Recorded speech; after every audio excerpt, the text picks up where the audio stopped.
جب قرآن پورا ہو گیا، قرآن مکمل ہو گیا، حضور کے دل نے وہ قربانی دی جو پہاڑ نہ دے سکے،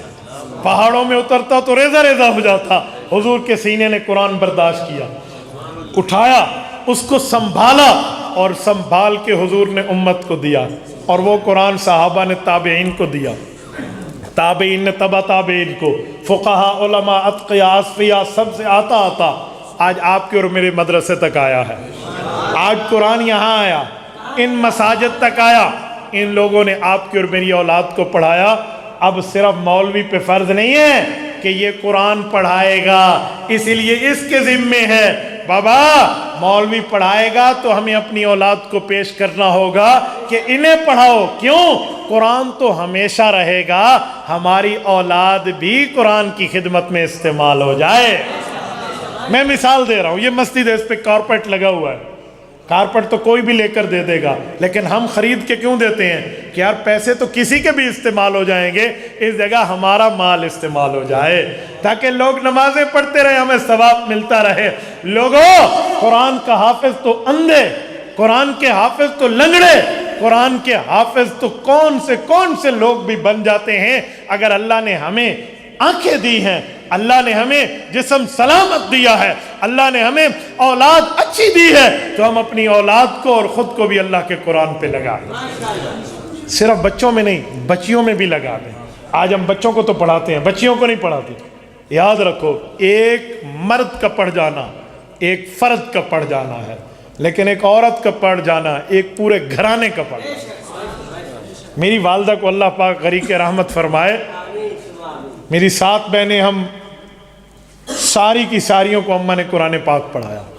ابا جی نے پڑھایا قرآن کا ترجمہ تفسیر، ہم 5 بھائی تھے، 2 ہمارے فوت ہو گئے، ہم 3 بھائی رہے۔ ہمیں ہماری ماں نے بچپن میں رات کو سوتے وقت ڈرانے والے قصے نہیں سنائے، جیسے ہم کہتے ہیں نا سمپو ہو آوے سیا، ہم کہتے ہیں نا ہو، پتہ نہیں ہو کیا بلا ہے، آج تک یہ بھی نہیں پتا، تو ڈرا کے سلا دیتے ہیں۔ ہاں نہیں، اگر آپ کو ہو کا تعارف ہے تو مجھے بتا دینا، میں تو نہیں جانتا کیڑے محلے چلاندہ ہے، ایسے لوگوں نے بنایا ہوا ہے نا۔ تو ہمیں ہماری اماں حضور علیہ السلام کے واقعات سناتی، انبیاء کے قصے سناتی، صحابہ اہل بیت کے واقعات بتاتی۔ میں رب کی قسم کھاؤں، میں مسجد میں بیٹھا ہوں، میں حانس نہیں ہوں، اللہ جانتا ہے، آج وہ آیات میں سامنے آتے ہیں نا تو مجھے اماں یاد آ جاتی ہے۔ میں نے رات کو سوتے وقت اپنی والدہ مکرمہ سے سب کچھ سنا، آج اللہ نے ہمیں قبول کیا تو ان کی قبر ٹھنڈی ہو رہی ہوگی، ان کی قبر پہ اجر مل رہا ہوگا۔ تو میرے دوستوں، ہم اپنی بچیوں کو بھی پڑھا، مجھے بڑی خوشی ہوئی، بھائی نے بتایا نا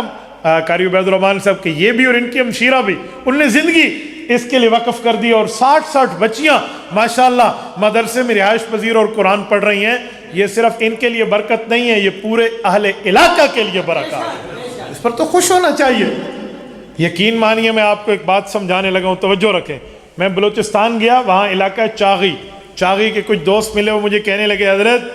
چاغی کے ہم بڑے خوش قسمت لوگ ہیں، ہمارا پورے پاکستان پہ حق ہے۔ میں نے کہا جی وہ کیسے؟ کہتے ہیں جو پاکستان کا یوم تکبیر آتا ہے نا، جس میں میزائل اور بم بلاسٹ ہوئے ہیں اور ہمارے میزائل کے ایٹمی قوت بنی ہے، تو ہمارے سٹی میں ہوئے ہیں۔ اسی طرح گیس آپ لوگ گھروں میں جلاتے ہیں، لیکن سوئی والے تو سچ کہتے ہیں نا کہ اس پہ ہمارا حق ہے، سوئی کے علاقے سے گیس نکلا ہے نا، ڈیرا بگٹی۔ ہاں تو بھائیو، جیسے وہ علاقے والے اپنی اس چیز پہ فخر کرتے ہیں، تو جہاں 60 بچیاں قرآن کی قاری اور حافظ بن رہی ہوں، ہمیں نہیں فخر کرنا چاہیے کہ ہمارے لیے فخر کا مقام ہے، ہمارے لیے کتنا معاملے کا مقام ہے؟ دیکھو اس طرح پڑھ رہے ہیں، تو یہاں جتنے آپ اور ہم بیٹھے ہیں، ہم یہ طے کر لیں کہ ہم اپنی بچیاں بھی اور اپنے بچے بھی ان کے حوالے کریں گے، یہ قرآن پڑھائیں گے، حضور کا فرمان پڑھائیں گے۔